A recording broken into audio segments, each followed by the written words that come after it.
Shalom, shalom, shalom, shalom. I'd like to say peace and glory. All praise to the Most High, and thanking Him for the Messiah, and give all thanks and praises to Him for you all and all the brothers as I hear spreading this word, this truth. I'd like to give thanks to all y'all in the chat. We ready to get into this word. Got a guest speaker coming on. Should be on a little bit. I know if y'all looked at the thumbnail, and we're going to look at Isaiah 7, 8, and 9. So as soon as he come in, we'll get it all started. I pray that each one of y'all had a great Shabbat on yesterday. Good weekend. I know times still is up and down for us, Israel, in this land of captivity, but we almost there. So I'm just waiting on the guest speaker to show up. He should be coming in soon.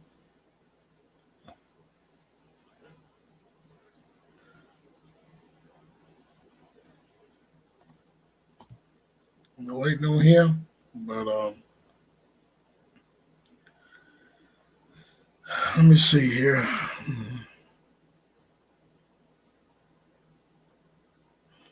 All right. Shalom. Shalom. Can you hear me? Hear you loud and clear. All praises. I don't have my headphones, so I don't know. Is it too loud? No, it's great. I mean, okay. All praises. Put a one in the chat if y'all think it's too loud, but to me it's good. But right now, I mean, it sounds really great to me. All praises. How was your Shabbat? It was good, great. You know, I cooked on Friday, got finished Friday evening, ate me some chicken. So I got up next morning, ate some more chicken. Last night. Hey, good old Yardbird. I remember Thought's camera action did a video, and he was provoking Thought. He said, wonder, is it okay for us to eat chicken? And and me and Brother E was like, oh, man, Brother E did a whole thing about that chicken. Yeah. They ain't going to take that away from us. I said, please don't let them take the chicken away. Yeah. You can go ahead and introduce yourself to the chat. And this is the brother, the art that's coming on. We're going to look at Isaiah 7, 8, 9. If y'all look at the thumbnail, I don't know if you had a chance. Did you look at the thumbnail? I did. I just took a gander at it. So that's not prepared for Isaiah 7 through 9. So what now? That's what I had prepared for Isaiah 7 through 9. So okay, yeah. And I like to give thanks to shout out to Sister Pamela. That's Trinity Puppy right here on here. She done the thumbnail for me and sent it. I'm okay. So yeah. All praise. Yeah, I like that.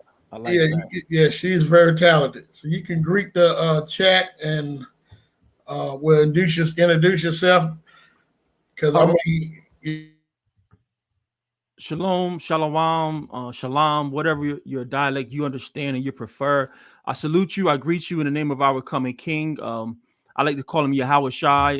Whatever your dialect is, he is our King. He is my Redeemer. It's by his blood that I've been purchased back into the covenant. And I'm just a soldier. I don't get caught up in titles and all these fancy little accolades people attribute to themselves. My name is Abaya Ban Yahawada. That's pretty much in the pagan tongue. It would be Obadiah, son of Judah. And I'm just a servant, a humble servant here, part of the Torah group in Greensboro, North Carolina. My wife and I, we founded the Torah group. These years are just going so fast. So I think we started our YouTube channel in 2015 under the title Nothing But God 12. And then my wife, my rib, she met some sisters. And long story short, we had our first feast day as a group. And I was so surprised how many people in the Triad area had understood that we were the people. So January of 2016, we opened up our doors of our homes and started meeting in our homes. And the Torah group has just been trying to keep the light burning, keep the people uplifted till Messiah returns. So that's just who we are in a nutshell. Okay, these brothers, they bad. I was at it was a conference. When was it? About 3 months ago, maybe 4 months ago. Yeah, about September, October-ish, I think. Yeah, Yeah, that's right. And I was there, and Brother Obadiah was up there, and and I was like, this brother looked familiar. And I knew the other brothers from a tour group because we had already been talking. right. What's his brother Shamar? Shamaria and Yeah, Nariah. yeah. And so I noticed the brother, he said, hold up. Every time people had questions, he would go to the scriptures. A lot of people that was up there, they was doing more like a Christianity style of form. Right. And I was like, hold up. That's a tour group, And but I had a good time, and we fellowship, talked and stuff. And I got to make it to one of y'all's class because I'm going to tell you, y'all brothers, y'all know the word. And that's why I'm happy that you come on here to bring this word and to break down about this son that we see in Isaiah 7, 8, and 9. And some of our brothers say, hey, that son, has already been born. And sometimes when you look at that, I looking at it over it myself. And when you look at King Hezekiah, sometimes I think people would lean towards that, doing that, use King Hezekiah, because King Hezekiah, he did break down some false gods, threw them down. He was trying to get Israel back in the right track. Right. But his name means the strength of Yah. So it's not a complete fit there when you look at King Hezekiah. So who is this son?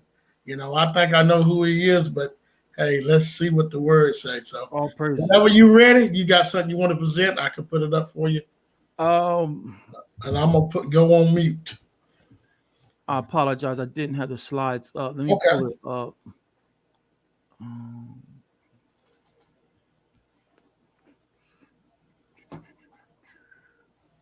I'm sitting here uploading our Shabbat class from yesterday's.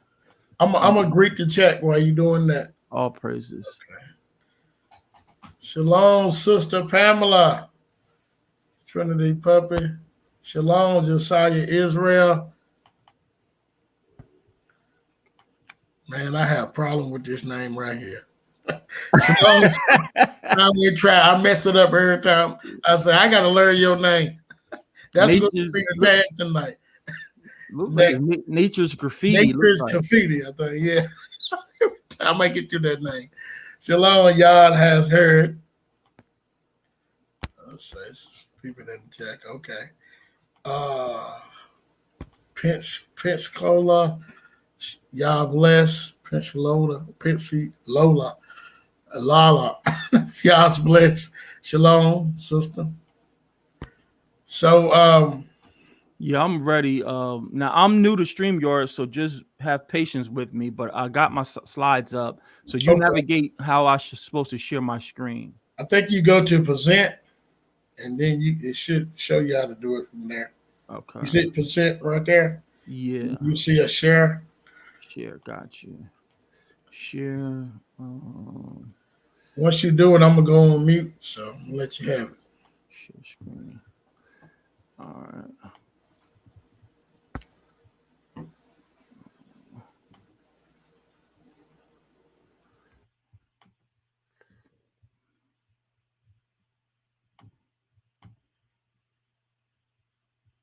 Chrome will not be able to record the content screen until you quit. I don't want to later. I don't want to record.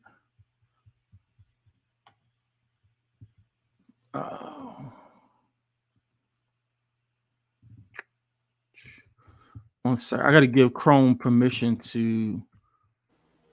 Oh yeah, because you ain't been on here. I got you. Yeah. Well, if you don't want to do it with the slides up, if you can see them yourself, right? No, because it's gonna try to point home stronger when the people see the slides. Okay. Let me. Sometimes whenever I do a message, I don't have slides. I just Go ahead. I don't use Chrome at all, so that's why I got to give Chrome permission. Oh.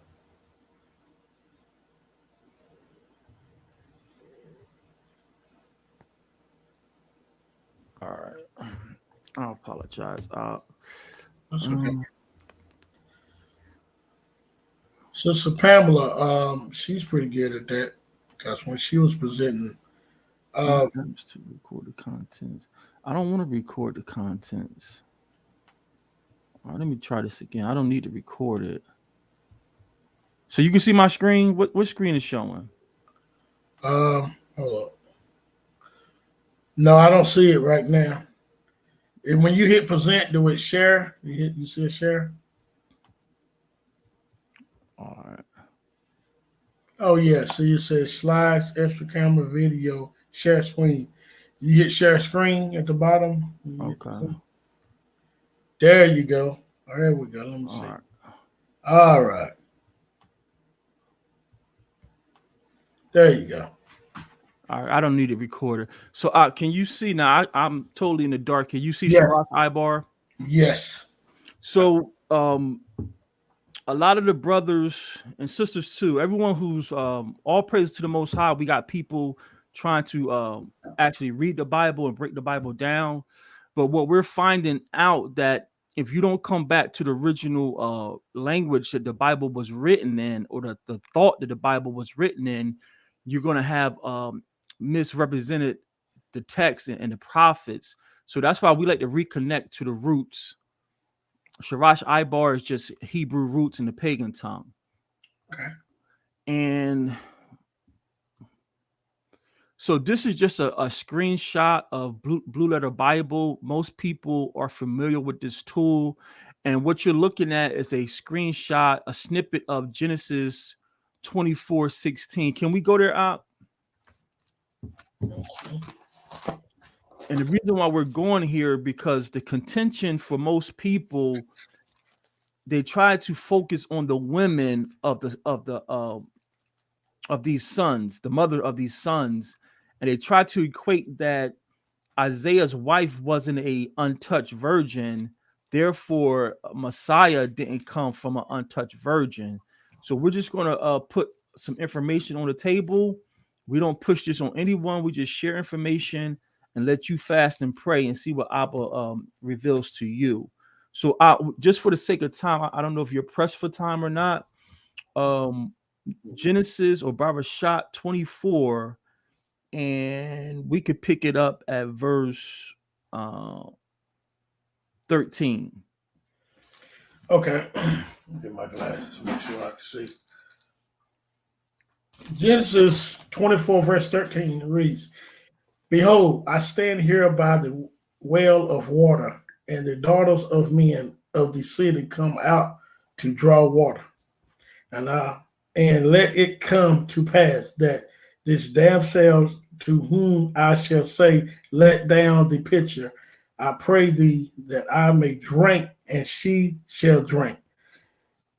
And say, she shall say, drink. And I will give thy camels drink. Also let the same be she that thou hast appointed for thy servant Isaac. And thereby shall I know that thou hast shown kindness unto my master. So the backstory here, Eleazar is Abraham's number one servant or butler, and he's went back to Abraham's land to find a wife for his son Isaac or Yatazak. And you have to drop your religion and learn the culture of the ancient Israelites. Now, the Most High gave this sign to Abraham, and Abraham told Eleazar what's going to be the sign that this damsel, this young woman, is the bride for my son Isaac. Now, we understand culturally, you want to marry a virgin, an untouched woman. It's just that's the glory of a bride. That's the glory of a woman keeping herself chaste for a worthy young man. So now we have to be Bereans and ask ourselves, why would the Most High allow this sign to be put upon this girl if she wasn't an untouched virgin? We got to put that on the table. So being that the Most High is all knowing, and he gave Abraham this sign that I'm gonna give you a sign that this is the one for Isaac. And Abraham gave this sign to Eleazar. Now Eleazar is back in Abraham's land, and he's finding this young woman who's performing the sign that she is the bride for Isaac. And of course, the Most High is not going to put this sign on a loose woman, a whorish woman, or a woman that's untouched, because Isaac deserves a virgin. Read on. Okay. Okay. And it come to pass before he had done speaking that, behold, Rebekah came out, who was born of Bethuel, son of Malachi, the wife of Nahor, Abraham's brother, with her pitcher upon her shoulder.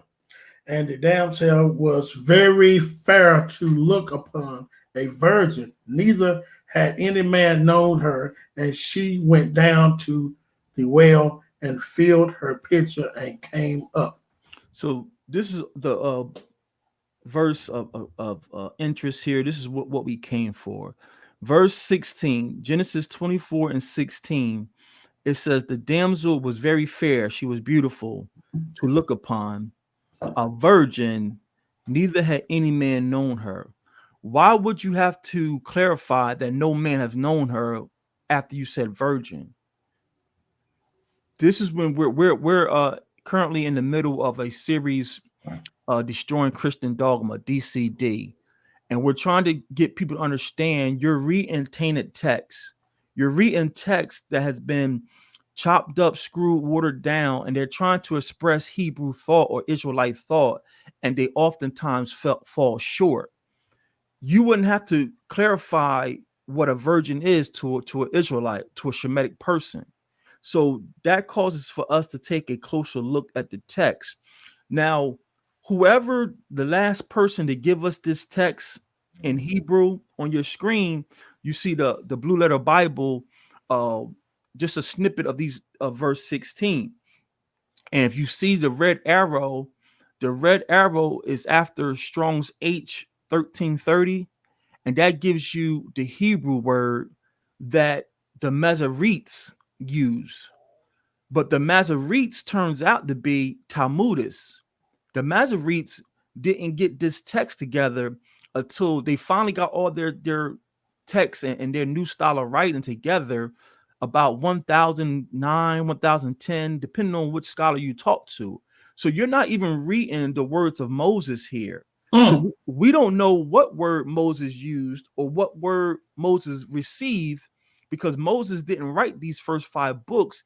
The first 5 books, or the history of creation, was given to him by the angels, the Malachim. The Most High told Moses, come up into the mount. And he told the angels, the Malachim, he says, write for Moses the histories of the world. So we don't know what original word was used to describe Rebekah, but one thing we have to agree, she's an untouched woman, because Isaac is looking for a bride, and Abraham is not going to want a loose woman or a used woman to be his only son's bride. But we have to deal with the text we have in front of us. The Masoretes who got this KJV together, they were Talmudists. And if those who don't understand what a Talmudist is, they are the great grandsons of the Pharisees who killed our Messiah.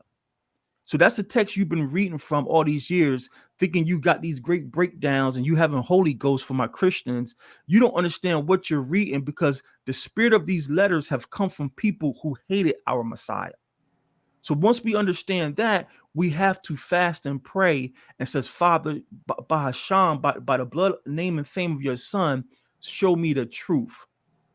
So that's what we're pleading people to do. We got Israelites as well as Christians swear they know the Bible, can quote 20 scriptures. Congratulations, that's a great start. But now we're telling people, if you want to know the truth and if you really want to serve the Son and the Father, you have to fast and pray and come back to the Father. We stand on. Did you want to jump in here?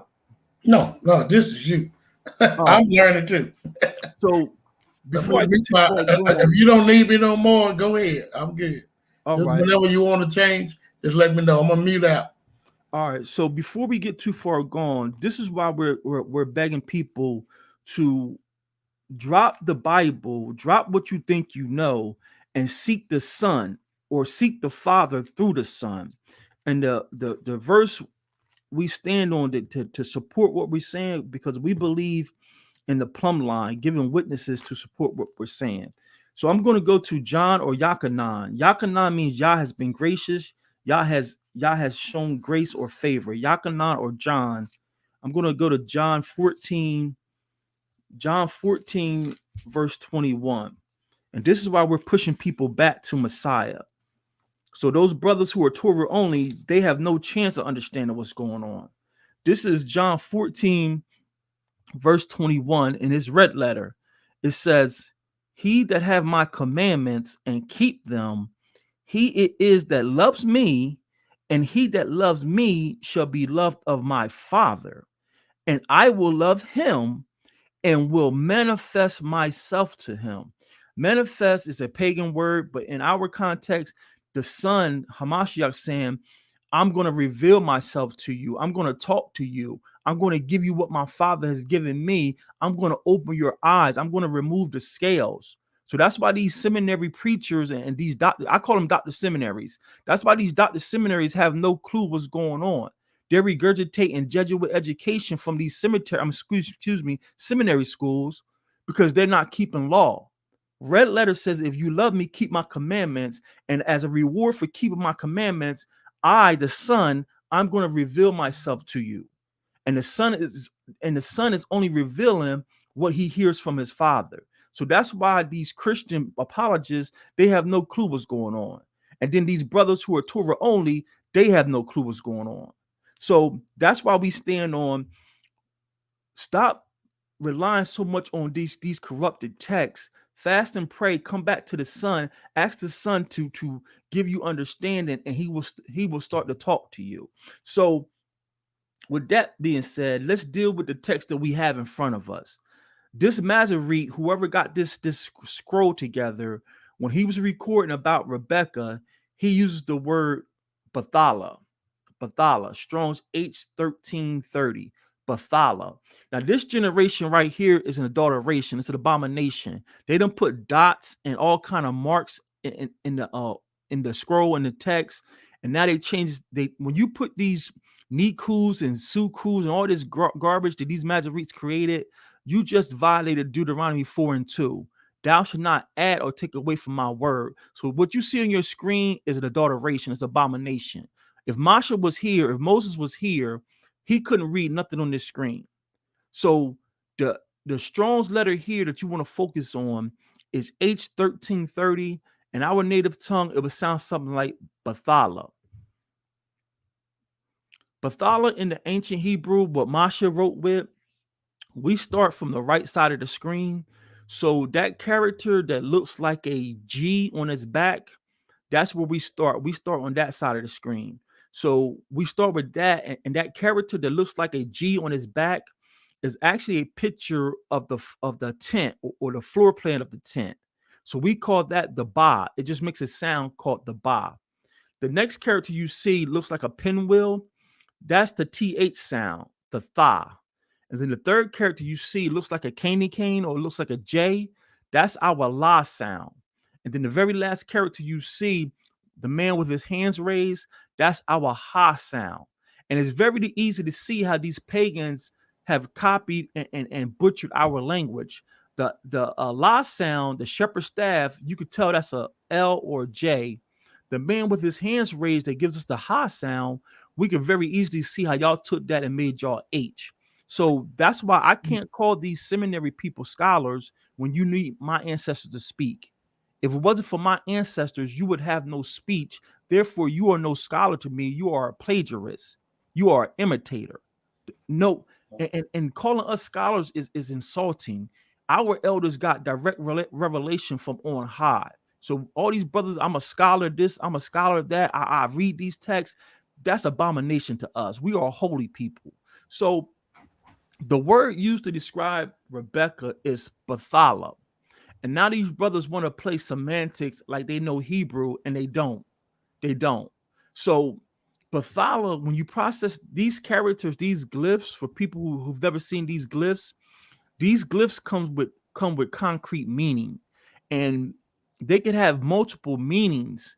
You would have to check the context of the whole sentence to understand how this word is being used.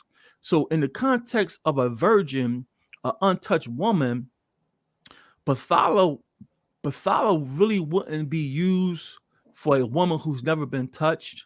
So this Masoret who wrote the KJV for us, they are coming from the 900s to 1000 AD of the Roman era.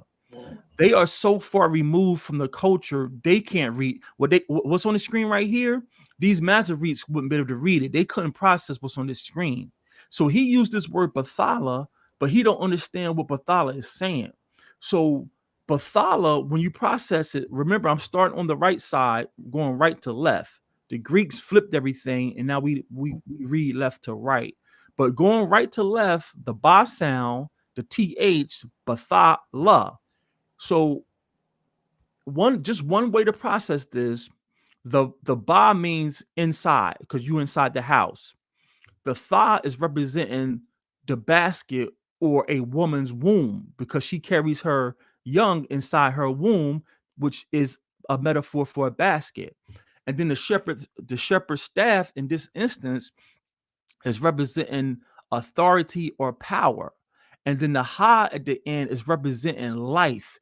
Reason why the letter ha represents life is because when you say words with the ha sound, you hear air coming from your diaphragm. And we know that air is the rawak that the Father breathed into Adam. So any word, not any word, but most times when you use the ha sound, it could represent life or air, because that's what's keeping us alive. So how would a Shemitic person process this glyph Bathala to represent a woman? Well, she has inside of her the ba, she has inside her basket, she still has the power, the la representing power. She has the power to bring forth life, Bathala. Does that make sense? This is something. Wow. My new lady friend, she know Hebrew, and we were just talking about that last weekend. Exactly what you're saying. Yeah. All Mhm. praises. It's once you learn these glyphs, our way of life is simple. Our language is easy to pronounce. All we have most times in our language is a short a sound. The other sound, the only other sound available is when you see the picture of the eyeball and you just say I. Other than that, all our letters come with the ah sound. So Bathala would be used to describe a woman. Inside her basket, she has the authority to bring forth life. But that can cover any woman after her puberty stage. So even women who've already have children, me as a Shemitic person in Masha's generation, I would call any woman who still has the ability to have a child, she would be a Bathala, but she wouldn't qualify as an untouched virgin anymore. So this gives us a concrete proof. This Masoret, this wicked Israelite who gave us the Masoretic text, aka the KJV, he didn't understand the language anymore because he's so far removed from what Masha and them wrote. So for him to use the word Bathala, it shows he don't understand Hebrew anymore, because they're using those abstract letters, those adulterated letters that they invented. So whoever the Masoret is, we're going to save his name for later when we get back to our series. Hey, But bro, I got something. I want to cut you off. go ahead. But I got some people in the chat. I think they misunderstanding you. I'm gonna put this up. Okay. You see that? Let me use my phone.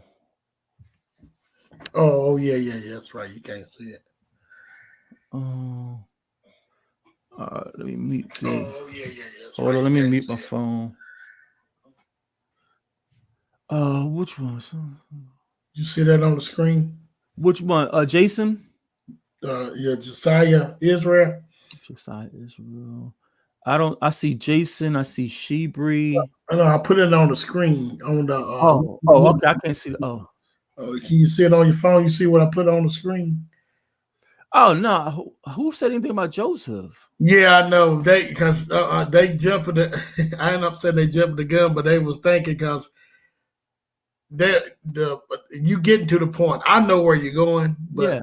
but they was thinking that you was saying Joseph. No, that's not what he's saying. Oh, So I just want to clear that up. He's not talking about that, y'all. No, we're not. We haven't even got to Messiah yet. But no, I don't hold that Joseph is the father. No. All right, that's all. That's all. You go ahead. I just wanted to clear that up now because some people could take that and be like, "I'm not going to listen to this," No.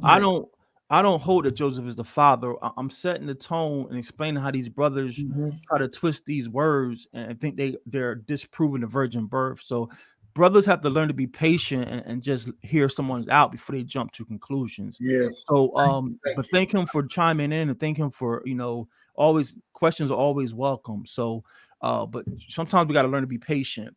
So, I just want to. I already know where he's going. I just want to clear that up because I don't want nobody to miss it before and you thinking something that So other than that, I'm not going to do it no more. If somebody put something else up, I'm gonna wait till the end. So go ahead. So this Masoret who used this word to describe Rebecca, he used the wrong word. Rebecca wouldn't. Well, she does have the power inside her womb to bring forth life, but she's an untouched woman. She's an untouched woman. So Pathala will be reserved for a woman who's already brought forth a child, but she still can keep. She hasn't reached menopause. So Pathala should be reserved for any woman who's you've already been with a man and you may have brought forth children, but you haven't reached menopause yet. So inside your basket, your thigh, because the thigh is the bottom of a basket. That's what you're looking at. The weave basket. That's what that represents. So inside her basket or inside her womb, she still has the authority or the power to bring forth life. That's any woman who's been touched and may have already have children, but she hasn't reached menopause. She's a Pathala. Opposed to when we get to Isaiah 7 and 14, when we get to Isaiah 7 and 14, this word, again, we're about to expose the Masoretes. We're about to expose that these Masoretes who gave you the KJV, they don't know what they're writing because they don't understand the ancient hieroglyphs anymore. Now, when we get to Isaiah 7:14, and we let's read it before we break this down. And this is what the brothers think they're standing on to try to disprove the virgin birth. And to be fair, I did for maybe about 18 months back in 2015 or 2016, I did watch a presentation and the brother was sterile. I said, wow, oh wow, I never seen it like that. So for about almost a year and a half, I had switched my stance that Joseph was the father until I kept being patient and I kept digging and finding more research and learning the language. I recanted and I never published my thoughts, but you have to stay fluid. You can't become married to any information. So I just want to be fair. I watched a presentation a couple years ago and I was like, hey, that brother did a good job. He had witnesses, he had scriptures. So I said, wow, man, Joseph is the father. Now I didn't publish that because I don't jump the gun anymore. I wait till I can verify stuff. But then all praise to the Most High, as I began to study the language and get more receipts, I said, wow, Joseph is not the father. So I'm going to show you how Joseph is not the father if the Most High gives us time. Isaiah 7 and verse 14. It says, therefore, the Lord himself shall give you a sign. Behold, a virgin shall conceive and bear a son and shall call his name Emmanuel. So this is the verse brothers try to use to say, see, Mary wasn't a virgin, because they're using the word virgin here to describe Isaiah's wife, and Isaiah's wife already had a son. So the word virgin here is a different Strong's word. It's the red arrow there, and it's H5959. And this word that this Masoretes use is Alma. Alma for virgin. So the brothers say, see, Alma doesn't mean virgin because Isaiah's wife already had a son. And so Mary wasn't a true virgin because the word Alma just means young lady, young maiden. And this is when the hieroglyphs will unlock the truth of our culture and what the text is really saying. So if you break down Alma back into the hieroglyphs, Alma has a different context than Pathala. Um, just so I ain't doing all the talking and they don't get tired of my voice. Can we go to Genesis? Genesis, I think 35, is it? 30. Genesis 37. 37. Okay. Genesis 37. And I don't want to bore your audience, but I do want to give Oh, them. no, they're not bored. I'm telling you. They're going to have a lot of questions. I want to give them enough context where they can do their own research and make their own conclusions. Okay.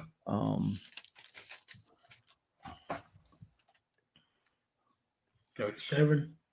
Yeah, and this is Joseph or Yawasop's dream he had, and just hold. We'll start at verse 6 through 7, and I'm about to break down this word Alma, and then we're going to read Genesis 37 verses 6 through 7. So the word that this Masoret used in Isaiah 7:14 is Alma, and he used this word to describe Isaiah's wife.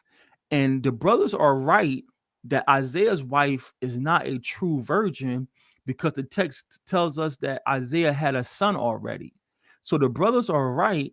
Isaiah's wife is not a virgin, but what people are failing to realize, you have to apply textual criticism and understand this condition of Isaiah scrolls you're reading. You're not reading the autographed scroll of Isaiah. So Isaiah more than likely didn't use the word Alma. This is the work of the Masoretes. And once again, we're about to expose how these Masoretes don't know the culture because they don't know the hieroglyphs. So let's do the same thing we did for Pathala with the word Alma. Alma starts with the ox head. All my Chicago Bull fans, we start with the ox head towards the right, and it just gives you the ah sound. Again, the second character or pictograph there is the shepherd's staff. It gives the la sound. The third character you see looks like an extended M. That's the ma sound, and it's a picture of the ocean wave because in our culture, Hebrew, water is mar. So that's ah, la, ma, and then we have the man with his hands raised again for ha. When we put these glyphs together, the Hebrew word is alma. Alma. Now, how would a Shemitic person process Alma? Because we're concrete, we're not abstract like the Greeks and the Latins. All our words have come with meaning and power. So, a Shemitic person will process the word Alma as the ox head represents strength, strength or power. Then you have the shepherd's staff again representing leading or power or authority. Then you have the ocean wave representing the ocean wave can represent water, power, or life or people. And then you have the man with his hands raised again representing to be life. You hear that ha sound, or to behold, to look at. So, what is Alma saying? She still has the strength inside to bring forth power or life to behold Alma. So on the surface, if you don't really know the culture, it would seem like Alma and Pathala is saying the same thing. And this is when you have to fast and pray and ask the Messiah to reveal things to you. And Alma doesn't have the same context as Pathala. Alma has a totally different context than Pathala. And we're going to bring it out in Genesis 37, verse 6. All right, Genesis 37, verse 6.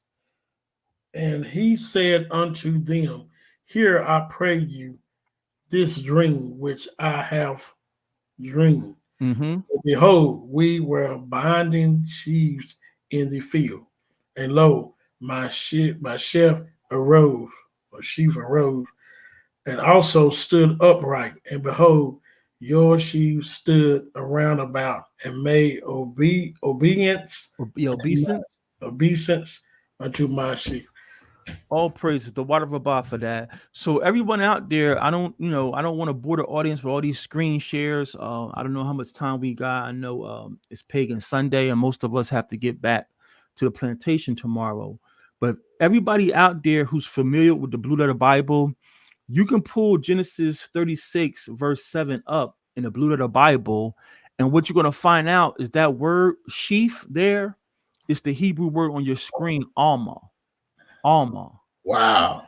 So why would an alma represent an untouched woman? An untouched woman is an alma instead of a bathala, because an alma is a sheaf.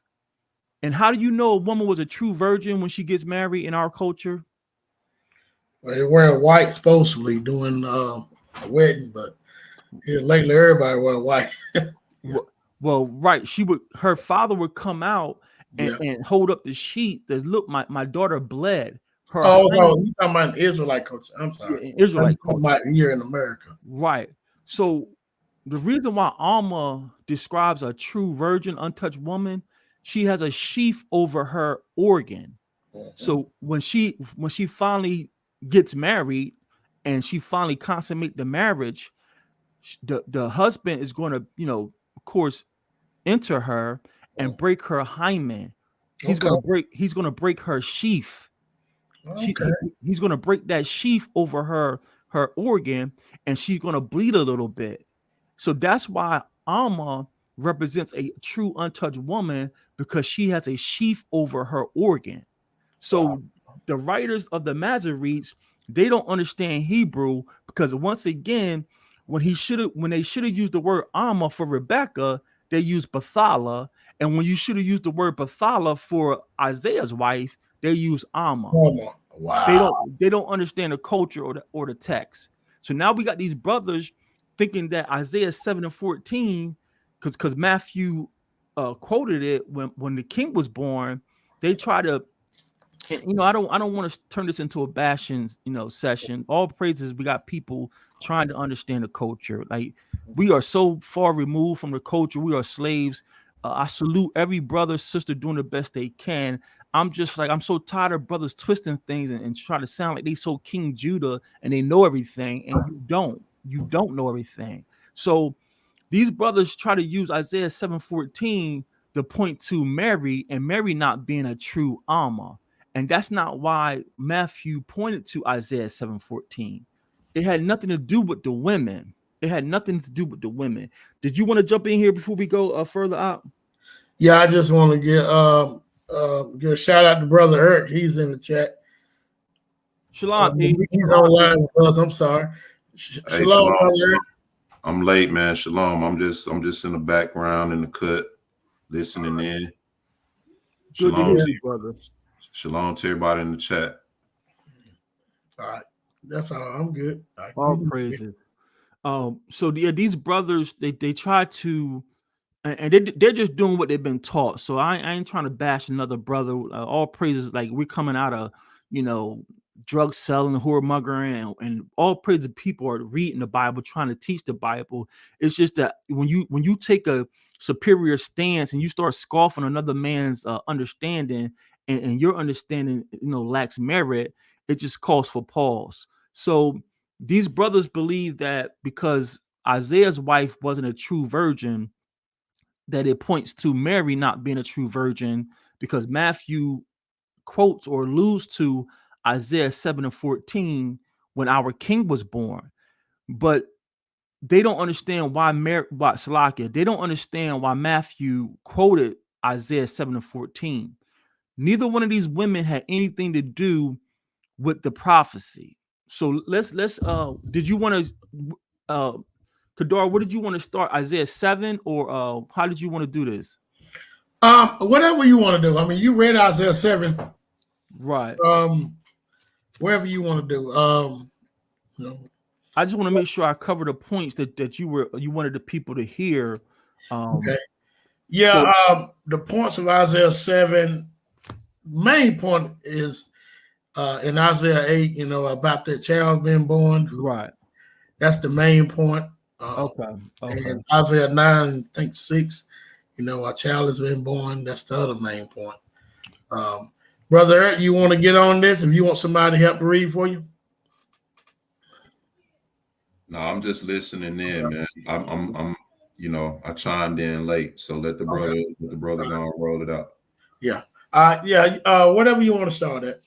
All right. So all praise to the Most High Yah for his faithfulness to the children of Israel, his remnant, and to the righteous strangers that's attaching to us. He's removing the scales from our eyes every day, and we can't take credit for none of this. It's not intellectual. So you can go to Moody Institute, you can go to Princeton Seminary, all these schools, and you're not going to get this revelation. This is coming from the Father, because he promised Abraham, Isaac, and Jacob that he's going to pour living water on Jacob's seed. And that's what's happening. So I want to give all praise to the Father. A lot of brothers want to be scholars and all that stuff. You can have that. We are a righteous, holy seed, and the Most High is keeping his promises to our forefathers.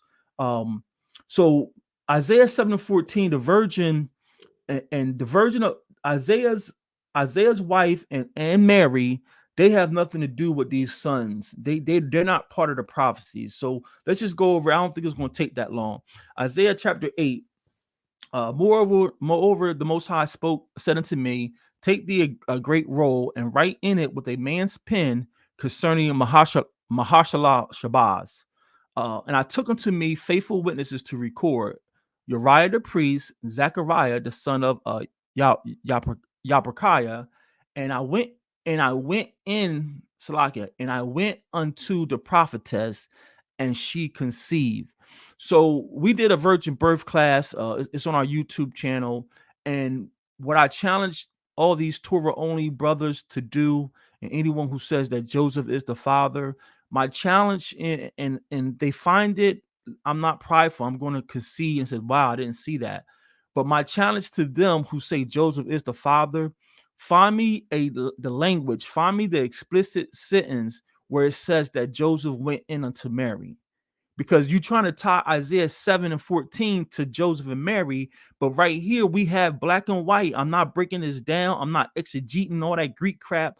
It's on the screen that Isaiah went unto the prophetess and she conceived. Show me the same language concerning Joseph and Mary. I haven't found it yet in any writings. So it says, and I went unto the prophetess and she conceived and bare a son. Then said Yahweh to me, call his name Maharshala Shabazz. Verse 4, for before the child shall have knowledge to cry, my father and my mother, the riches of Damascus and the spoil of. So this prophecy had nothing to do with the woman. This prophecy was about the child. What the Most High is giving Isaiah, saying this child is going to be a sign that I'm still with Israel. That's all it was saying. And it's the same parallel with Messiah. Now we know Mary was a virgin because it's the culture. She's unmarried. There are to be no whores in Israel. But it wasn't about Mary. The child is a sign that I'm still with Israel. And the brothers missed that. And then we drop down to verse 16, same chapter, Isaiah 8. Bind up the testimony, seal the law among my disciples, and I will wait upon Yahweh that hides his face from the house of Jacob, and I will look for him. Behold, I and the children whom Yah has given me are for signs and for wonders in Yasher Allah from Yahweh of hosts, which dwells in Mount Zion. So the prophetess, Isaiah's wife, had nothing to do with the prophecy. That son was a sign. I'm still with you. I'm still defending y'all. Even northern Israel, y'all done broke away and now y'all rebelling against me, but I'm going to still be with Judah. That's all the prophecies was about. And it's a parallel with the king, Hamashiach, Messiah. It had nothing to do with Mary. That child was a sign. I'm still with Israel. I'm still with Israel. So that's all I had for the slides. What else we wanted to get into? Isaiah 9. Yeah, Isaiah 9. How do I stop sharing my screen? I'll stop sharing. Stop sharing. I can take it. Okay. All right. So now when we get into Isaiah 9, what you say that they're trying to say the son that he had is the son that was promised? Yeah, Isaiah 9 and 6 there. Well, Isaiah 9, we find a lot of Torah on it. They'll try to say the son was born. In other words, Isaiah 9, that son that's born is the same son in Isaiah 8. So, and you said one of the brothers had mentioned that you got to read in the Hebrew. Yeah. And the language has nothing to do with processing this, understanding this correctly. Isaiah 9, where you want to start it out? Isaiah 9, let me see.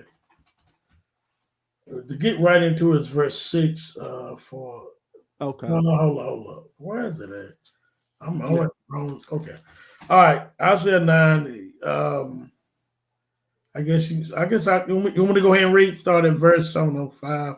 Yeah, please. Every battle of the wars is with confusion, noise, and garment rolling in blood. But this shall be with burning and fuel of fire. For unto us a child is born, unto us a son is given, and the government shall be upon his shoulders, and his name shall be called Wonderful, Counselor, the Mighty God, the Everlasting Father, the Prince of Peace. So when you read that word, for unto us a child is born, sometimes when you see these brothers, they'll say the child that is in Hebrew. Sometimes you'll see has, or sometimes you'll see child born when I looked it up. So me and you was talking the other day, and I just pointed out, like, the English language that's based on the Latin and Greek, they want everything that sounds flowy, like so fluid. And our language is sort of like our language, because we're over here and we grew up in Greco-Roman society. Our language would sound crude to the modern people.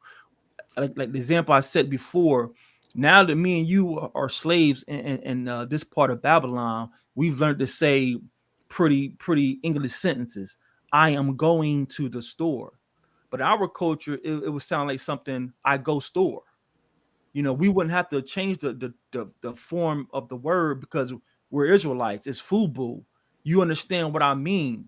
It's the Greeks who came and pushed their way of life on us, and it's the Greeks who came and pushed their way of life on us, and they wanted us to change our way of life and change our writings so they can understand. And now you got these brothers talking about is and shall be. We don't have form tenses in our culture. We don't have that. Look at this on the screen. Look at this. I ain't never read it in Septuagint. We recommend everyone get a Septuagint. Let me grab mine real quick, and I'll read in the Septuagint. Okay. Oh man, this is very good. This is some good stuff.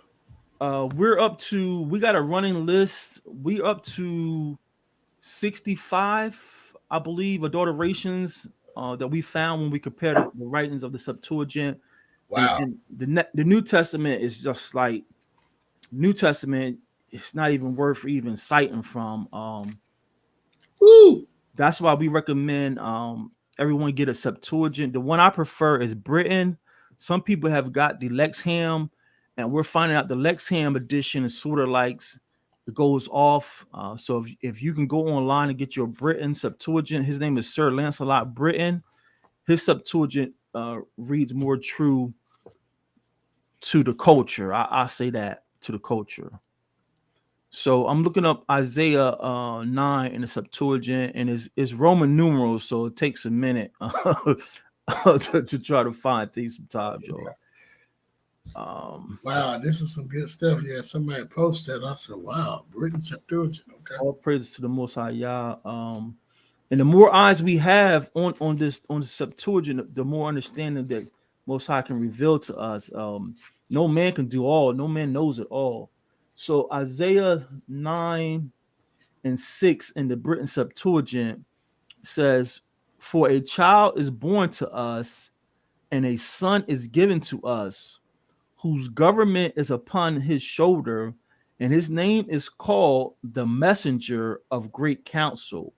For I will bring peace or shalom upon the princes, and health to him." So you see how it reads like totally different in the Septuagint.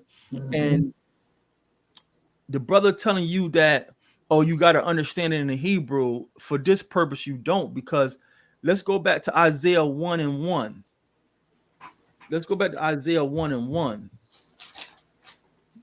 Isaiah 9:6 is a prophecy saying that this son is going to be called the messenger, and the government is going to be on his shoulders. Oh, let's continue on before we do this. I'm sorry to jump around like this. Let's read verse 7 before we go to Isaiah 1.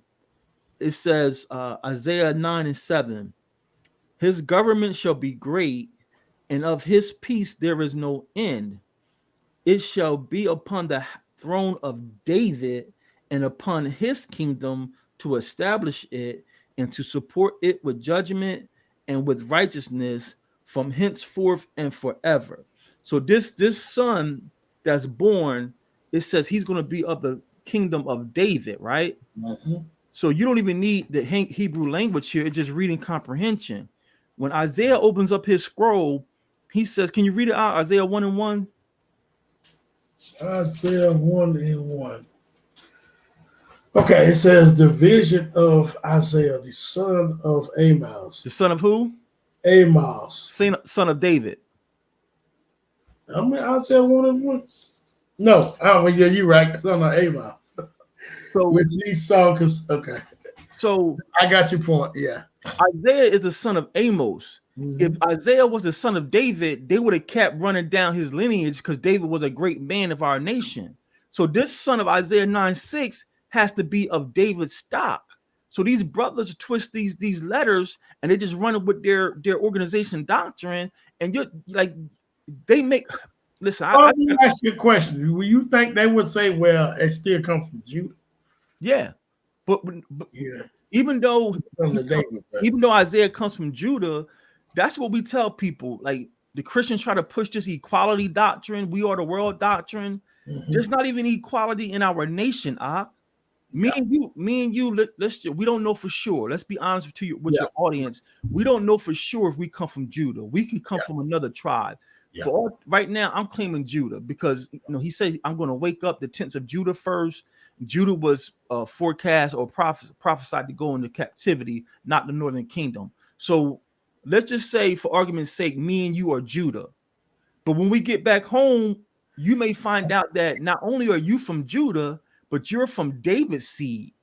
Yeah. Opposed to me, I'm not from David's seed. So even though I'm from Judah, you are part of the royal seed, and I'm not. Yeah. I'm not. So these brothers don't have an understanding. Isaiah is not from David's stock. So none of Isaiah's sons fit Isaiah 9:6. That's right. So you don't need the language to break that down. That right there is a good one. I'm glad you pointed that out because I missed that. All praise to the Most That right there comes in the same lineage of Hezekiah too, right? Now Hezekiah was part of David's stock. And Isaiah prophesied during his reign. Yeah. Hey, Brother Kadar, you remember when we talked about that before? And I said that's one thing I believe they're trying to do. They're trying to locate a certain lineage, not just our people together. They trying to find a certain lineage. Remember when we talked about that? Yeah, I remember that. And so when you go to Luke, I think it was in Luke 3, right? How the lineage of Adam goes down to basically Judah, to the Hamashiach. And when you look at Luke 3, have you ever looked at that? No, I never noticed that. Yeah, Luke 3, I think around 23, 20 somewhere. The whole lineage, it goes all the way down to the Hamashiach. So I was like, wow. Yeah, you familiar with that verse? It talks about Mashiach being supposed being the son of Joseph. Then it traces the lineage down all the way to David, back to the forefathers, back to Adam, then to Elohim. Wow. So it's like a lineage. And that makes sense. That makes a lot of sense too. Mm-hmm. Wow. So yeah, this is some good stuff, because when they go there, you notice it says basically David's talking about David's stock, the house of David, not just Judah itself. Right.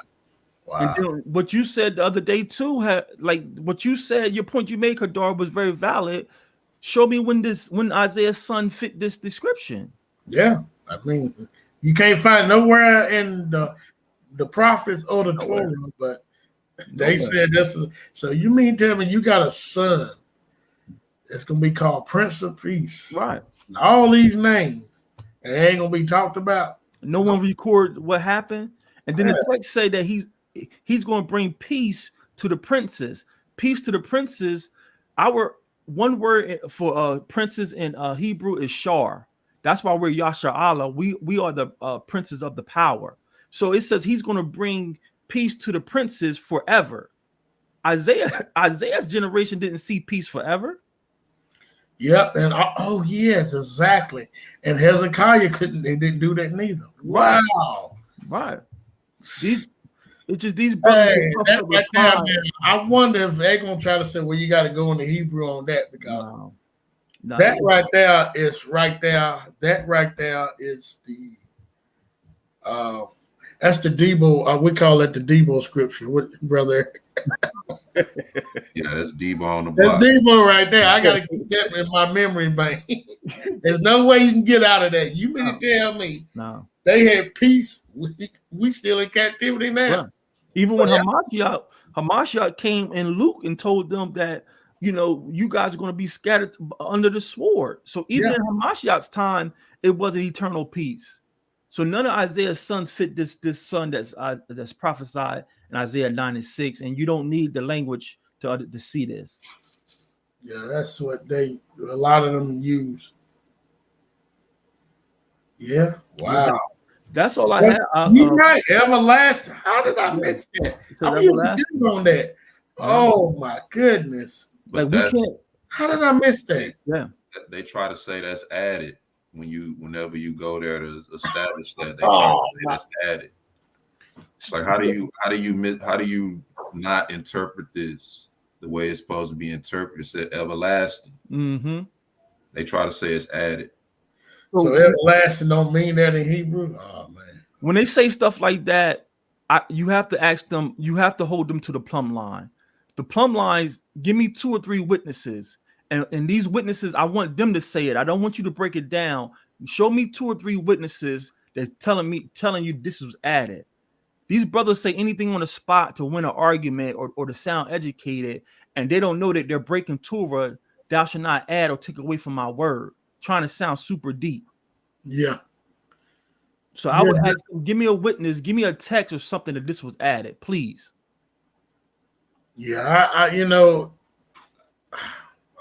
It's just that I think the same thing happened to us in Christianity. They told us not to read the Old Testament. Same thing happened to Torah based on. They tell them don't read the New. And so when you talk to them, you can see they don't know much about it. And they'll say stuff like, oh, the New Testament to say, you don't have to keep the law. I said, no, it don't. I said, that's the way people interpret it. That's a lot. I did a quick Google search. I think I was at the job one day, listening to one of these brothers, bash the New Testament, so-called New Testament. So-called, you're right. And I just Googled it. I forgot the number. Everyone can Google it. It said like the Old Testament is quoted like 5,700 times. It was something crazy. Like, so all Messiah is talking about is the prophet. You're right. The laws and prophets. Mm-hmm. Like that's all of them was talking about. How many times did Shawwal or Paul says it was written? It was written. So when you reject the old, so-called old, the so-called new is only repeating, only reminding them of what was written. Well, also, I find a lot of people that in the Torah based only, they never teach with precepts. They read something, they give you what they think. Yeah, I can't. I can't. And when you use the word to explain this word, just like what you was doing, you can't go against it. You can't say, well, he said this. No, this is what the word said. And that's what the word said. yeah, and so, and when we look at the New Testament, I can go back and forth all day. Yeah. And I like doing that to basic Christians. I read something out of old, it say, the covenant was only given to Israel, Jeremiah 31:31. They'll be like, oh, well, that's the old covenant. I'd be like, so if it said it in the new, would you believe it? They'd be like, oh yeah, if it said it in the new, I go right to Hebrews 8. And then they get mad because it's saying the same thing. But this is true. They say Jason Phillip put up a, we all must humble and put our pride down and be willing to learn when new information is presented. Sometimes it's okay to be wrong. Yeah, and that is true. I exactly agree with that. When people, I'm about truth. I'm not about what I learned in Christianity or what I'm still learning. Right. You can show me some proof, like, if I ask you, well, why have this child had not been talked about no more in the Old Testament? Right. I mean, this is something major right here. Right. Mm-hmm. If you can't show me that, come on, just say, you know what? I don't. Well, I guess the person did say, I don't know. If you can't show that, it's hard to try to say that's that child in Hebrews 8. It don't really make sense. Too much pride. Not because I'm trying to defend what I believe. I'm about truth. Yeah. Now, I myself was on the verge of thinking that Joseph was the father of the Hamashiach. Yeah. Brother Eric made a good statement. So, you mean tell me he can create man from dirt? Right. He can use one of his own to have a baby? I said, okay, all right. See, it's just stuff like that. You just gotta think, and I said, well, that's a good point right there. When I did the deep dive and I found that Hebrew copy of Matthew is powerful because the Hebrew copy of Matthew was written, or it was cited by a Talmudist. He was a non-messianic, and his name was Shem Tov. So Shem Tov was, and not all the rabbis were wicked, like the Pharisees who came to warn Hamashiach. So some of the Talmudic Talmudists, aka Pharisees, some of them was righteous people. But you can download the Hebrew copy of Matthew, Shem Tov, and Shem Tov, if he didn't believe that Yahushua or Yeshua, was the Messiah, that would have been a perfect time to erase that from his account of Matthew. Not only did he put it in there, but when you look at Matthew 1:17 through 20 in the Hebrew, it's no way Joseph the father. It's no way. And then I asked the brothers, what does it mean when in Matthew, I think Matthew 1:20 or 19, he says, and Joseph knew not Mary till she brought forth her son. It never said Joseph knew not Mary again. It said he knew not Mary. They can't answer. Well, some brothers are trying to say that she was engaged, so it's against Torah to touch her. So in that case, the father broke the law. Yeah, they'll say that it wasn't, when it say he knew and knew her not. It says, they say that he had sex with her before a ceremony. Then they'll go to Tobit to read about the certificate and the bed chamber and that kind of stuff to say that that's the Hebrew custom of marriage. So before they came together, quote unquote, or had that ceremony, she was found with child. That's all supposition that you can't find the text where it says he knew her. It's all conjecture. That's all they're trying to build a straw man. Yes, I understand there's a Torah law that says if you lay with a woman, then you must bequeath her to be yours. Yeah. But again, when you understand the culture, the daughters of the Levites were under stricter scrutiny. The daughters of the Levites had no wiggle room, because opposed to a daughter of a Manasseh or Ephraim, their daughters commit whoredom or fornication. They possibly could get stoned or whatnot. But you coming from the line of Levi, it specifically said the daughters of Levi will be burnt. Will be burnt. So you think a daughter of a Levi is going to play around with that? And then just ask questions. So the angel told Mary she's highly favored. She's going to be highly favored, and she don't have the discipline to keep herself. Right. Joseph was a just man, and these brothers recite that. So Joseph a just man, but he don't have the discipline to wait to the ceremony. And then he's so just that he done went into this woman, and him being so just, he's going to put her away in shame like she's a whore. Their logic makes no sense. Hey, this sack is on it, just like what you just said. Come. Look, not only that, the law tells you if a man finds a woman that's not betrothed and entice her and lie with her, then you have to betroth her to be your wife. She was already espoused to Joseph. Right. So, All right. Well, I want you to say that, but these brothers are saying that the Most High broke the law because she's supposed to be engaged. I'm serious. This is what these brothers are saying. Okay, the Most High broke his own law. Oh my goodness, I can't entertain that, man. Bro, please stop. That's what they're saying, bro. Yeah, you're right. That's what they're saying. The Most High broke his own law if he put a baby in Mary and she was already engaged to Joseph. My goodness. Look. Now you calling the Most High a lawbreaker? Wow. That's why. Well, they saying that's why they don't believe it. Because of that. The one dude say he say, what does it mean to when it says overshadowed? I said, I don't know, man. You tell me. He's like, that's talking about intercourse. Wow. I say, well, don't get overshadowed at work tomorrow by your boss. My thing is this: why can't people? And even though, like I said, you got the recess, it shows that Joseph couldn't be the father. But use logic thinking. Okay, if you believe that the Most High created man from dirt, a woman from a rib, what's so hard? I don't get it. I mean, that right there alone, it's like, okay, he used his own, what he created to put a baby in the womb. What's the big deal? What's the big deal? I understand we come out of Greek mythology, how they said, Hercules and all that. And I think that right there plays a big part on some of my brothers and sisters that believe that, because they say Hercules was half man and half God. And they're trying to say they're using Greek mythology in the New Testament. When you get a chance, just share this. I want to show you. This is what all the brothers we build with. We've learned to present our case by the plumb line, and I can't take credit. None of us can take credit for this. This is what the Most High had dropped on us.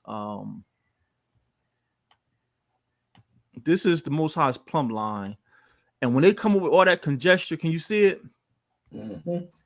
When they come up with all that conjecture, that overshadow means to have sex, produce 2 or 3 witnesses. Does Moses agree with what you're saying? And then Messiah says, search the scriptures. And then, Kappa or Peter says, no private interpretation. When you talk about overshadow means to have sex, and you don't have another witness, that's your private interpretation. And these brothers are beguiling women, men, everyone with their private interpretations. So that's what we learned to do. If we can't, we'll be honest with you. I'm still working on it. So here's what I have so far. If y'all can help me, or y'all come across something to either support or to tell me I'm wrong, let me know. And we're going to concede. You have more points to support what you're saying than I do. So I got to concede for now, or keep building my witnesses. This plumb line puts everyone on the same playing field. And it's not for the Torah group. It's not for me. It's for anybody trying to, study and please the Father. That's great. I never came up to say plumb line, but I hold people to that. I said, okay, show me Show me, give me a precept, or give me a. Sometimes I said just say, give me a scripture, and they just talking with no scripture at all. At all. To show at all, and that's what I said to Bryce. Hey, can you show me where this son has been talked about in Torah or in the prophets? He said no. I said, well, you can't. How do I stop sharing that? Oh, okay, yeah, you stop. Wow. Yeah, that's tough right there. Yeah, that's something good. And you know, as it go on, when I think of something, give me two witness. You already got that. And you know what? And that's what happened. We are using private interpretation. I'm telling you, when you, I love the Torah. Don't get me wrong. I want to keep learning more because that is the main point of this book.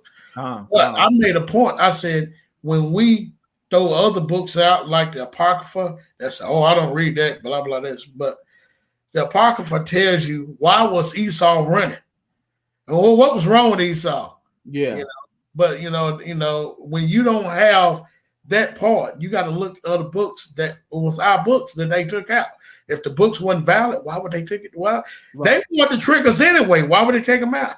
Right. And they haven't disproved a lot of those writings that we read from. They haven't disproved them yet. Yeah, I mean, you read a story about Esau. He's so tired. He's faint. He's ready to die. And he wanted some food. I don't care about his birthright. The problem is, why is Esau like that? You read in Apocrypha, it tells you he's running from because he chopped off Nimrod's head. But he was about to die. But in the Torah, they'll say, well, you know, he was a hunter, he was tired. He was a hunter, he would have got something to eat, right? That don't make sense. Hey, I'm gonna give me a dog and cat. I'm hungry because Esau would eat anything. So he could have ate while if he was hunting, he could have ate. There's no way it don't make sense, but that's the stuff they'll use. Right. Well, we know he's a hunter. You add into the Torah. That's what you're doing. Yeah. No, I'm like, what? I mean, you know, you got to use logic thinking. And what I do, I let people talk. I let them talk. And they said, okay, all right. Because if I ever have a chance to get them open and we talking about it again, I'm saying, okay. So you saying Esau was a hunter. Yeah, and he was tired. So I guess he ain't killed nothing. He hunting, right? Right. Right. Why is he tired if he ain't catch nothing? Yeah, he ain't catch nothing. He's tired. Yeah. It don't make sense. Come on, man. We say it all the time. Just ask questions. Just keep asking questions, and they're gonna run out of excuses or just concede. I don't know. But people's pride is just so strong. We got Christians and Hebrews just teaching for clickbait, teaching for super chats, and now because you're live, you got to have a comeback. I done heard a couple good Christians challenge these Israelites, and they have good points. Mm-hmm. And these Israelites just to save face or to protect their organization, they just add to the text just to have a comeback. And of course, we see the Christians do it all the time too. But if we're saying we have the light, we shouldn't be imitating them, making up stuff on the spot for clicks and views and super chats. You know, I don't know, man. You mean tell me you seen a Christian has some good points? Yeah, I haven't never seen none yet. Yeah. every once in a while they'll make a good point. Really? Yeah, I did. It's like lightning in the bottle. Really? It's like lightning in the bottle. But I'm serious. I haven't seen none yet. Yeah. I never brand. What I'm saying. Because we used to do a lot of debates. We don't do debates anymore much at all, but we used to do a lot of debates. When I debate a Christian, it's like talking to a kindergarten. I mean, you know, I never ran across. All right, take fans. You know, you ever heard of Mike Holloway, the guy who's been on Berean's channel? Yeah, I go back and forth with him all the time. Let me tell you what happened. Who don't know Mike? So you know Mike, right? He's supposed to be the man. So I was on that one night, right? And we was talking about tithes and offerings, right? No, we was talking about, tithes and offerings, eating that pork and all that. So I took him to Isaiah 66 and 17. It basically tells you what's going to happen. I said, this is an end time prophecy. Don't try to say it's not. Right. I said, once you said heaven and earth already passed, because at the end it tells you that. You know, we're going to look upon the carcass of man and all that. And he was like, yeah. I said, so we know. He was like, he had nothing for it. He's like, I said, well, Also, if you paying tithes with your money, according to Deuteronomy 14, wasn't about that. It's about the whole nation of Israel bringing food to the storehouse for who? The Levite priesthood. They didn't have inheritance. And he was like, well, my church don't pay tithes. Everybody like, what? Listen, what he just did on Berean's channel and told them if they paying tithes, they wrong with money. Yeah. And I sucker him into that. And everybody like, come on, man, you lying. I just put a challenge on Facebook last week, and he was so prideful. He the first one to jump on it. So, I put a challenge up there. I says, any Christian or Christian apologist, show me 2 promises / prophecies to the New Testament church or born again believers. The first one respond is Mike. Oh, that's easy. And then he said, that's easy. I said, just post, brother. I said, just post. And then he says, I said, just post, save your commentary for Sunday. And he said, I think I will save it I'll save it for Saturday. To this day, it's almost a week. I think I put it on there Tuesday or Wednesday. He hasn't responded with any scriptures yet. He's not. He was on there with Deacon one time, and he came out straight out of the commentary. And Deacon said, Deacon from Sakari. Yeah. He said, Elder Mike, what commentary are you reading from? Oh, he got mad. Yeah. He got fiercely mad. I was laughing so hard. Yeah. He said, Deacon said, well, you say you got the Holy Ghost, why you reading from the commentary? Yeah. I call him and people like him, my brother, I call him Dr. Seminaries. Because he's a Christian too. Yeah, he's a brother. Yeah, he wears the collar, got the doctor of theology. I call him Dr. Seminaries. Your Jesuit education is going to send you to hell. You're calling the son, which spoke for his father. You calling the son, which spoke for his father, a liar. Yeah, that's crazy. It's sad. Well, I can give you a prophecy for him. What's that? Go to Matthew 7. Matthew 7. Oh yeah, that's who they are. Brother Eric brought that out before. This is for the Christian New Testament church. Yeah, Matthew 7:22. That's who they are.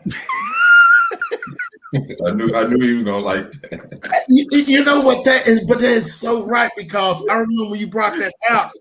And if you find who is these people, and this is right here, it's in Acts, and it shall Matthew 7 verse 22, right? Mm-hmm. Where is it at? It says, many will say to me in that day, Lord, Lord, have we not prophesied in thy name, and in thy name has cast out devils, and in thy name done many wonderful things? And then will I profess unto them, I never knew you. Depart from me, you workers of iniquity or lawlessness. Yeah. So yeah, that is so true. Lawlessness. That's a good one. That's a cut right there. That is so true. And when you read this, when Christianity read this, I would love to hear Mike Holloway. What would he have to say? I just heard him just change prophecy so many times. It's my heart. I mean, since we talking now, I mean, I hate to talk about a man who's not in our presence, but my heart was so genuine. I reached out to him and I says, listen, brother, we're Israelites, we're located. I told him where we were at. And I said, I'm willing to pay for your flight and half your, I said, I pay for half your flight, and I pay, once you get here, the tour group will cover all your expenses, your hotel. Yeah. I said, I want you to come to our congregation and just show us how returning to the covenant is wrong. I said, now I want you to be clear. We don't reject Messiah. We believe everything we have and everything we are enjoying is because of his blood. I said, so don't lump us up with the other people you don't encounter. I said, we believe in Messiah. I said, but we keep the laws, the feast days. I said, we're doing the best we can with our understanding. I said, if we're wrong, please come and show us. And we would concede. I said, no one's gonna I said, I'm not gonna let anyone try to debate you. I said, I'm not gonna try to set you up. I said, if you're willing to come down here, I'm gonna send you like 5 questions, key questions, so you can be prepared. And I said, once you give your answer, no one's going to rebut you. No one's going to say anything. We're just going to either accept or reject what you say. But if we're wrong for coming back to the Torah laws, we want to know. And he, at the time, he said, I think I'll take you up on that. It's been about 2 months. I ain't heard from him since. Mike Holloway runs. He like debating camp guys because sometimes they can get out of sync. Yeah. That's what he like. Actually, they be killing him, but he like to debate people like that. Any one of y'all want to take this question right here? E, you want to address that, E, or? I don't. Based on the information that I do have, Mary comes from the line of Judah. Based on the information I have, but other than that, I don't really have much on that. I didn't know that. Reason why I say she comes from Levi is when the angel appears to her. Where's it at? I think Luke is give you the reason why I say she's a Levite is when the angel appears to her, the angel tells her, your cousin. This is Luke 1, and where's it at?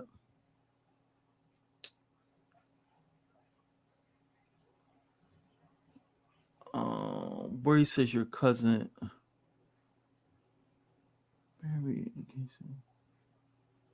Because when the angel appears to her and tell her she's going to have a child, he tells her that your cousin is in her 6th month. Yeah. So this is Luke 1. Luke 1, and I started at 35 for the sister. Luke 1 and 35 says, and the angel answered and said unto her, the Ruach HaKodesh, or the Holy Spirit, shall come upon thee, and the power of the highest shall overshadow thee. Therefore also that holy thing which shall be born of thee shall be called Son of Yah, or Son of God. Verse 36, and behold, thy cousin Elizabeth, she has also conceived a son in her old age. So unless we have concrete information that this passage is corrupt, the angel who works for the Most High just called Elizabeth Mary's cousin. And we know Mary is Shalakia.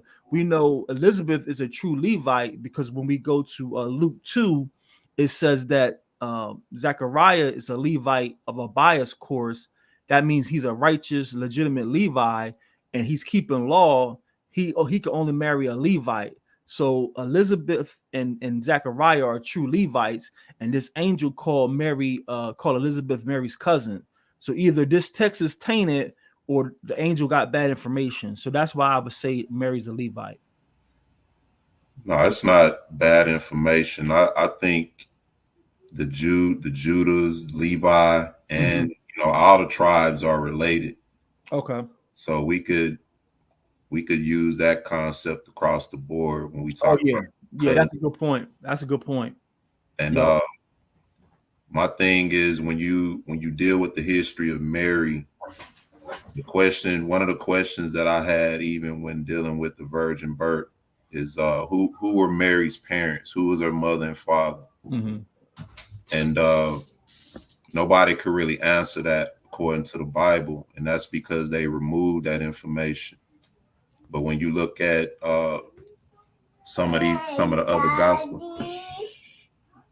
when you look at the gospel of James, for instance, mm-hmm. it'll tell you that her father was a man by the name of Jehoiakim, and her mother was a woman by the name of Anna, and they were from the tribe of Judah. And that comes from that particular record. But either way, you know what I mean? We are family, we are cousins. That's a good point. That's just the information that I have on that. Yeah, that's a good point. That's a good point. And I read that record, and I just didn't recall that it said that it said the tribes of her parents. That's a good point. Good so point. that could also when people try to say, how could Mashiach be of the tribe of Judah? It's because his mother came from the royal lineage of Judah. Yeah, this was good, y'all. I know I ready to cut it off. Brother Eric, what time you going live? I got it set for 2:30.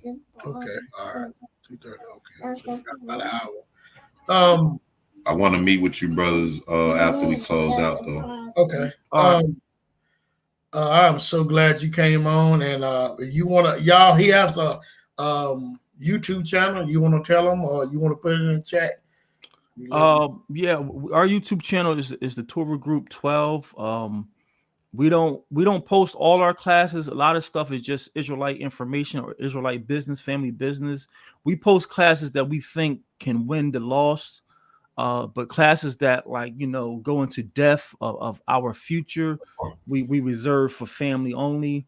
But we don't know it all. Just like me and E just exchange information. We just are sharing information and trying to see what information is valid. So we rely on the Messiah to talk to us. We rely on the text we have, and we're just trying to keep people uplifted. Our foundation is we are the natural vine, and we believe it's important to know who the natural vine, because even the strangers want to know who we are, because the prophecy says that in the last days many men shall take hold of the skirt of a Jew. So if you don't know who the real Jews are, you're going to be in harm's way. So we believe we are the real people, true people of the prophecies. We stand that the laws are still alive, and we accept Hamashiach as our king. That's our foundation. Everything else we believe are secondary, feast schedules and the dialect you speak. To us, that's small potatoes. As long as you accept the king as your redeemer and you believe that the law is alive, we try to build and keep everyone encouraged. So we're a small group just trying to keep everybody encouraged. We're in the Triad area, Greensboro, North Carolina. If you're ever in our area, or if have any kind of questions or information that can help, we're more than welcome to it. So I just want to thank Kadar, Brother E, for having me on. And I put this out to everybody, especially brothers. I don't really deal with sisters. A sister really shouldn't be contacting men, especially if we're married. But any brother, you see anything I post, any class we present, and you have information to help correct or strengthen, please, by all means, share it, because it's about the nation. It's not about me or the Torah group. So I just thank you for having me on. Thank you so much, Brother E. You want to say something before we close out? And when we close out, stay on. Okay. Close out from here. We'll just give it y'all. No, I just want to give our praises to the Almighty Elohim. I want to say shalom to the brother Baya. It's been a while since we talked last, but I seen you've been putting in work, so I want to thank you for coming on and edifying us. Shalom to you, Brother Kadar, and shalom to everybody in the chat. All right. Peace and shalom, y'all.